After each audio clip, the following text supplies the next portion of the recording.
appareil quoi singa yangoana sikoyo yo mona soudanais bandozo bima grand prêtre yo biso ba congolais ma problème biso ngwana to mona neti to zana top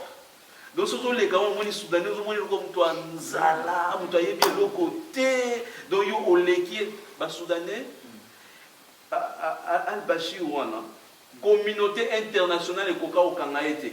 batela ye vraiment yekuta za lokola kabila te kabila za obima avion voyager ye batela ba mandat international mais dio na sala plus de 30 ans na pouvoir ba soudanais ba sali auto toloba awa nini to bien en souvenir soulèvement populaire premier jour deuxième jour troisième jour une semaine 2 semaines 3 semaines donc siko na soulèvement populaire quand ndenge papa ngwana za oloba ba encercler de quand tchatch wana ba encercler mo batu libanda lokola ba nyama ba encercler quand tchatch ba ke boye ba encercler parlement gêné ba généraux ba moni que non situation comique ba mo ba ke kanga président ba destituer ba mo ba lobi ata bino bokangi président bino boyi ba victoire ote soulèvement populaire continue jusqu'à ce besoin civil botier na gouvernement donc bazo yemba libanda jusqu'à présent donc chaque jour au monde bato na babimi ok ça va tout tout ça transition à 2 ans to kiti si on boye bazu ba civil et belé ba koti to pesa on peut pouvoir boiter il faut moins hors de koti mais basali eloko au moni ba proclamer qui Kabila proclamer qui Tshisekedi ba européen na landa qui index à l'obito ça la population à Kosenga donc bazako pesa même parce que nos populations sont qui bino botelemi to mais ezana mutu moko te oyo bon ba hotel malokola ba mwa ba kwemboye na sur ba finité fa yo laza mutabandu no ekikuit ba telemi mais que non ndenge eliki na nini na Soudan to passer à côté sikoyo combat na biso so ezalaki ya 15 ans et comme il y a 150 combat na biso comme boye ba ya mboka wana ezate que non naza prophète de malheur boye ba mboka wana tout reculer plus de 100 ans en arrière parce que il faut déjà battre oyo basangana kabila banzo conscience et bango ba réveiller population et sima na bango soki te argument ozalaka bino bozoloba po bino bozala pouvoir te ozomona donc to komi siko diviser na niveau wana siko komi passe et komi passe na niveau que bazowe kabila baza ba gouverneur ya province donc famille na vraiment siko ba fandi to telemelaki que non palais présidentiel et bimi ka somba ngo donc azakal na voya la Félix a fait avion les loyer pas que na Chine donc ils a tellement compliqué Parlement Sénat 350 sur 520 et tout ça donc ils ont tout bougé alors ils a vraiment difficile et on a tous ces navires vraiment que tout continuer combat au 2 ans en haut. Pourquoi? Parce que FCC n'a cache pas comme na bango mutumoko wana eza solo kwa pour discuter na moté et ba Rwandais obewa azo continuer plan na e mboke zokende alors chaque pozo ya nazo ba pe que non na sia combat eza na objectif ozo yela mais ya ndenge na loba toujours ezala toujours amour mboka ezala na top na liste na na target na donc voilà na éviter ceux qui moko à cause na ou bien quel groupe on peut faire une marche comme pour l'Union des Congolais. Donc on peut faire le marche par exemple comme tu avais vu à la télé les Algériens. Leur soulèvement populaire s'est fait en Algérie, mais ça s'est fait aussi en France. Il y avait plein de monde, les Algériens étaient partout dans l'avenue. Donc tu vois comme si tu es en Algérie, mais tu es en France. Pourquoi pas nous, si les Congolais, on puisse faire ça un même jour, comme si c'est à Pareco au Canada, à Pareco Londres, à Pareco Paris ou bien à Bruxelles et tout. On a organisé une marche, nous tous, un même jour, même heure. Donc on télévise ça comme partout dans le monde, dans les social media et tout ça. Peut-être même inviter le BBC ou bien quoi s'ils vont vouloir venir. Donc qu'on puisse bien organiser cette marche, qu'on puisse être même plus de 100 Congolais, même 200 Congolais, au lieu de faire, au lieu comme le marche qu'on fait souvent à Londres, nous sommes presque 50 personnes, on peut faire au moins une grande marche où donc, quand nous allons marcher dans la rue comme ça, donc même UK, donc ils ont écouté vraiment que oui, d'autres sont venus à 16h, d'autres sont venus à 15h. Donc même quand vous mettez sur le Facebook ou bien quoi, les photos, il n'y a pas vraiment, donc on voit pas vraiment qu'il y a un monde. C'est vraiment comme ce sont un petit groupe de gens seulement qui ont leurs propres intérêts. Donc c'est pas comme si on parle pour les pays, parce que nous sommes KMP, c'est comme si on voit comme si que les autres gens ne nous soutiennent pas. Donc c'est seulement nous on se bat pour notre propre intérêt. Or que nous on se bat pour les pays. Donc je pense que nous on peut essayer de, avant qu'on puisse compter que les gens du pays puissent se lever, nous on puisse le montrer que ici nous à l'étranger nous sommes levés, nous sommes unis. Ici à l'étranger, on ne voit pas que nous sommes Louba, nous sommes Swahili ou bien nous sommes quoi. On puisse leur montrer que nous ici nous sommes unis déjà. Maintenant nous on vous attend, nous on s'est levés, nous on a fait notre soulèvement populaire ici. Maintenant c'est aussi votre tour aussi. Okay. Merci beaucoup Chris. L'idée au PC, dans un monde dans le Pena Batwa Likolo. Donc ils ont été mon malam. Voilà. Soulèvement populaire.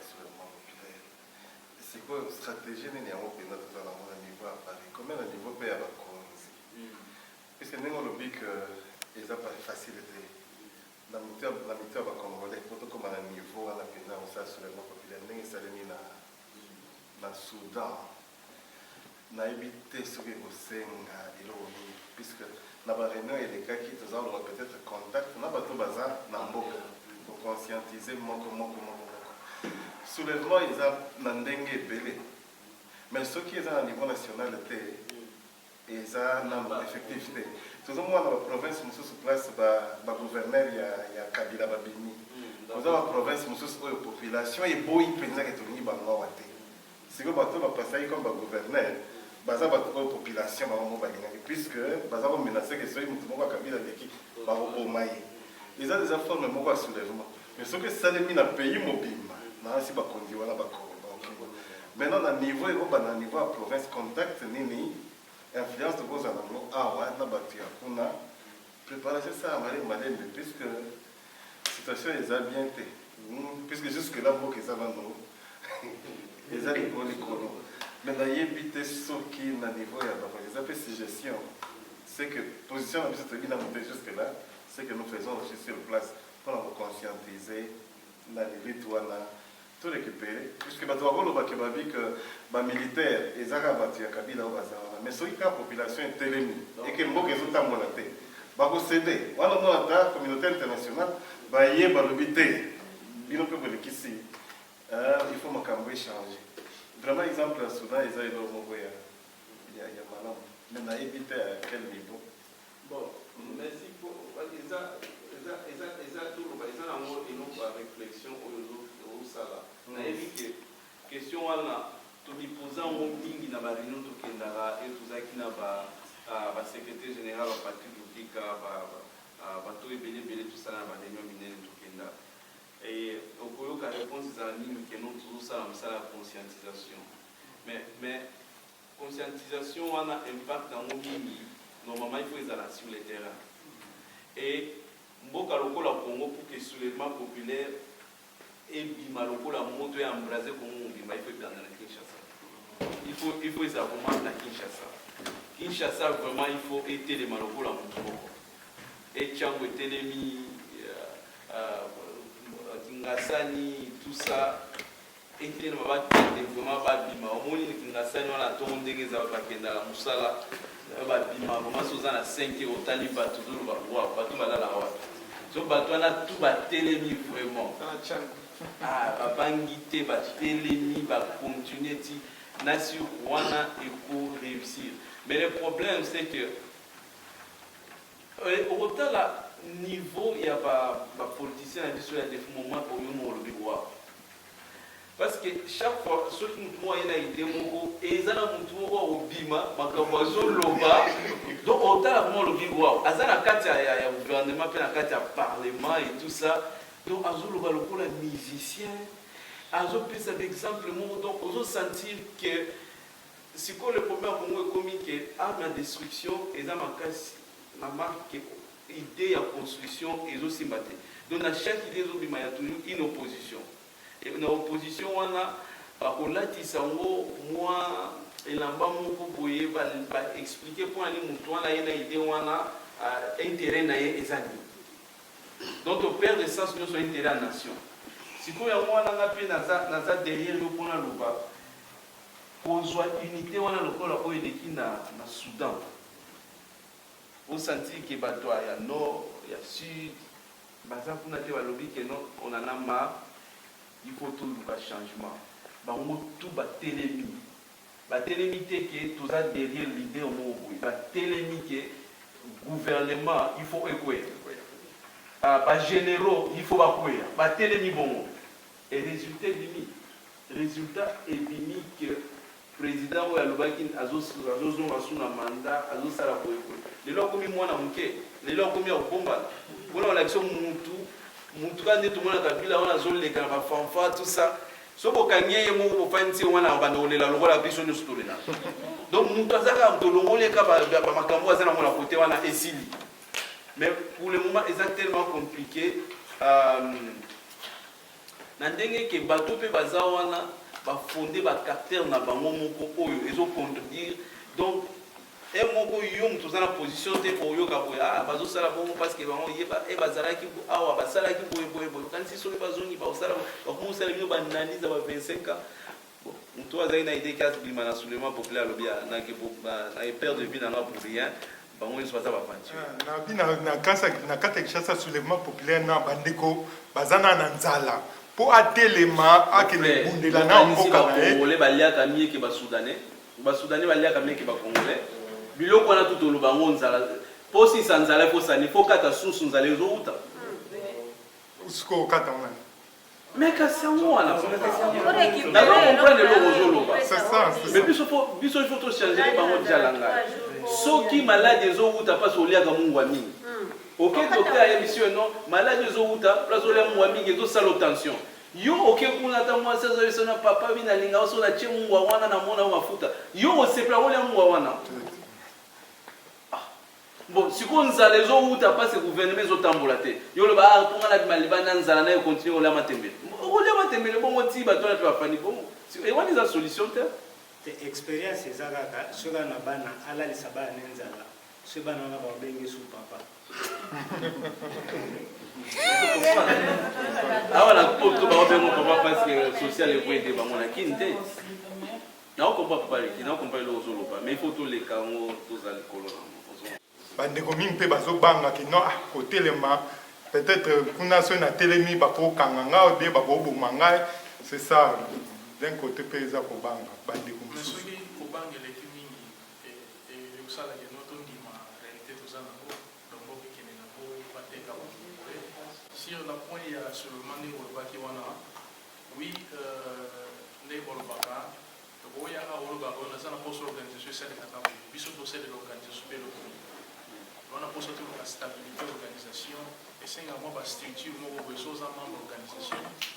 s'il y a possibilité de contribuer peut-être chaque mois ou quelque chose et puis ça va moins force moko boye et notre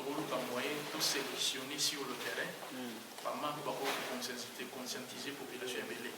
pas à les belé si chaque coin la carte Congo donc ça la 2 ans aussi qu'à boire mais tout ça dit moins force moko boye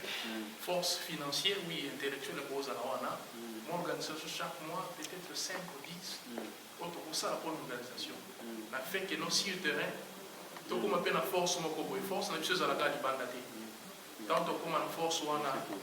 et eza ba indice pour permettre biso de déclencher le moko boye mais ceux qui ont préparé le point de oser laquelle le point les sang te bien congolais za en épéré mingi baba mingi bazala boye mais tout le monde là esprit on mais tout ça espoir il faut ça tout ça quelque chose mais ici quand tu as awa attaque à Paris Amérique Canada tout le temps à la force force financière chaque mois de contribuer à boye pour permettre biso de former na niveau national force moi et former ba comme les belé dans un monde ben 10 pour déclencher sur le plan populaire. Ok, papa Babi, merci beaucoup. Bolingo sale loko oyo ekosurprendre mais bozosignale le 28 tokosala le 13 tokosala non pour le moment ndenge nazomonela militaire ezobeta lisusu masasi te ezobeta bagaz te c'est le moment oyo soki badeside bakokoresur parce que l'état ya kanambe ezalaki soda nde ezalaki ntongo soki baannonce ale déjà basi batelemile na bandako na pour le moment bazodimela ke état de droit ezali jamais policier azosimba motu jamais soda koya koréagir soki bapesi autorisation te sur le moment ndenge ndeko fayulu yango namoni ata président appuye namoni bo bapartage ke président aza nsima ya fayulu donc c'est-à-dire que ndenge azokita boye akoko annonce ke nde nazokende boye tozokendele ma soulèvement te mais ndenge nayebeli ntango akokita monde wana ekobima soki monde wana ka ndenge ebimi libela est ce que bakorekile peuple ya mbujimai bazalaki combien ntango baentoure kaka ensemble na bango balobi bokobima kuna na kati na congo biso topesi soki te moto aobima te baexécuté donc peuple azaka souverain peuple azaka chef ezaki soda te mais eza esalaki bapoliticien na biso bazoannonce soki bolingi osala eloko kosala yango ka na décision na kati na ndenge tokei botobi kobima tobimi libela mpo monde wana ekobima mokolo fayelo akokita wana monde wana déjà soulèvement mais ndenge tozalaka tokoannonce ale babimisile bino basoda bokimi ma ya moto bokimi minduki nani ate akondima akufe surtout bandeko basi bakufa ebele bato nyonso bakomi kodoute sikoyo soki baannonce tokobima bazobimisaka biso tokufa bango babwatana mais soki baannonce date te esalami ka ndenge akei na bango bakonzi wana na mutu na ndenge tobimisi peuple kokoma kaka tokokoma kuna décision eza kaka ntango bakoloba baye boyoka makambo to awa toza bo tokozonga te nde soulèvement esili esalama En ce qui concerne le soulèvement populaire, vu interview Nandaki Adobe à Papa Mwanda, et puis ça qui est un peu moins espoir. Quand les deux bâtiments sont commentaires, pourquoi le soulèvement populaire, pour le moment, ils ont impacté ma casse militaire, parce que tout à fait, tous en étranger. Mais surtout, ils ont un peu sur place, ils ont encore beaucoup plus d'influence. Donc, vu un peu la relation, pour ne pas confirmer, vu l'analyse au Papa Mwanda Saraki, pour conseiller l'opposant Martin Fayoul,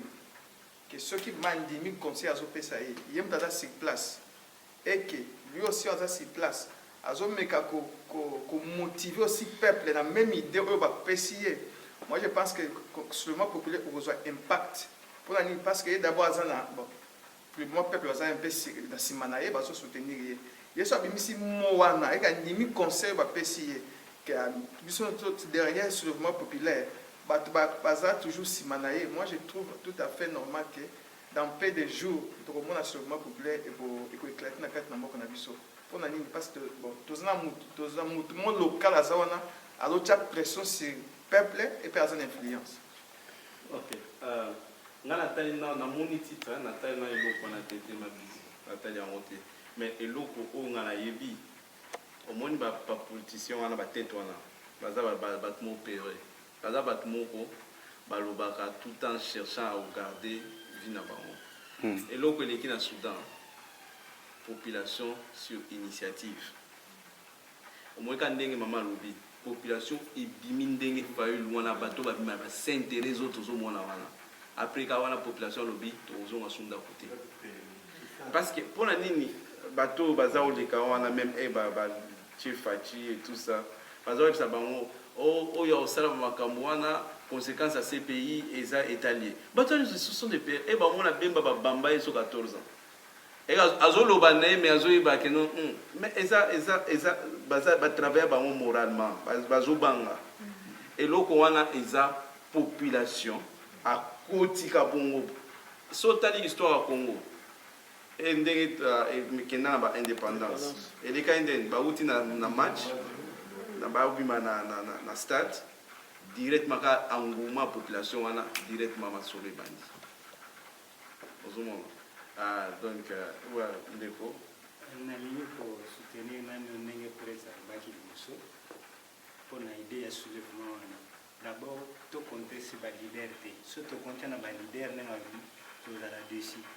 parce que ntango akende kuna azwi mwa kaniaka ntango azonga kota akomi na discours mosusu mais soki tobimi ndenge wana soutien d'abord nanu biso toza na étranger na oyo baza na mboka donc faut tozala d'abord uni tozala na bagroupe ethnique te keno mpo nga naza boye luba soit nga naza mokongo nga naza moto ya bandundu keno soki division eza na niveau wana ntina mboka mpe ekozala kaka ndenge wana donc eza neti moko abimi kuna soit aza moluba oyo koto aza moluba abi keno yo boni okoma okota na bakoma boye eputa moto ana pouvoir ya ndeko na yo donc ntango akotala oza influence kote moko sikoyo na babiloko wana d'abord unité ndenge ndeko na biso na mobali ata oloba unité fo ezala na niveau na biso koto soki toza uni ya barésistant d'abord marche ekosalema na niveau ya bien et puis tobriske yango pourquoi tosala baréunion toye na réunion awa déjà keno po toyokana makambo tokosala po soki totyango déjà totie ndenge tosalaka soit basitini wana ekomi déjà mutu tu aza alerte bayebi keno bazosala eloko si s'agit bakokundela biso eloko moko place wana baya kundela biso mpe yango place wana mais soki tobimi ndenge wana soki baye wana ekozala déjà eloko mwana président nani oyo ngwanda alobaki bien alobaki marche ya fayulu eza bien mais mpo tosoutenir ye ekozala conditionné donc ye akopesa ye banani oyo makambo wana soki alandi nde tosoutenir ye mais bakosoutenir ye kaka nani te parce que alobaki dans l'ensemble ya lamuka kuna potopoto eza trop mais asalaki exception ya fayulu mpona kati ya lamuka mpe batraître mpe baza kuna ni bango nyonso bakutaki kuna bon na kati oyo te opesi ide moko ya bien mama Jocelyne papa aleki papa babi mama Jocelyne oza eloko oloba ke bosignale te mbala moko ya bobimi alors soki bosignale te comment est ce que bato babimaki na ntango bayebi kamba moso tokomi na place boye biso nyonso tokosi eza lokola somoto ekoti na zamba donc ndenge ekenda oyeba te soulèvement populaire ezakoma bongo so bosignale te ka bato bazoyoka omoni bapui moko eyaka na bakartier wana eyindi kote moko ozoyeba mpe mpe yindi nde obimi kaka oketi bino mpe bokomoyingisa ozotumba pine oyebi te po ane ozotumba pine po na limete bapine ezotumba maluka donc eza nde na philosophie wana comprendre na kati oyo parole te maintenant ocomprendre eloko ozoloba azoloba mingi sur spontanéité omoni eloko eza directement bongo eza sous responsabilité ya motu te eza nde biloko ya bongo esalemaka keno balider siko bakobosa nkuta ofayilo lider aorganize siko crowd omona mpe asalemi mbala moko wana balider ebele babima na bafrance awa tusa ezalika na babiloko ya bongo mais biso na kongo tozanga eloko moko boye yango tozoluka to réfléchir déjà biso awa toza na amour ya kosala eloko wana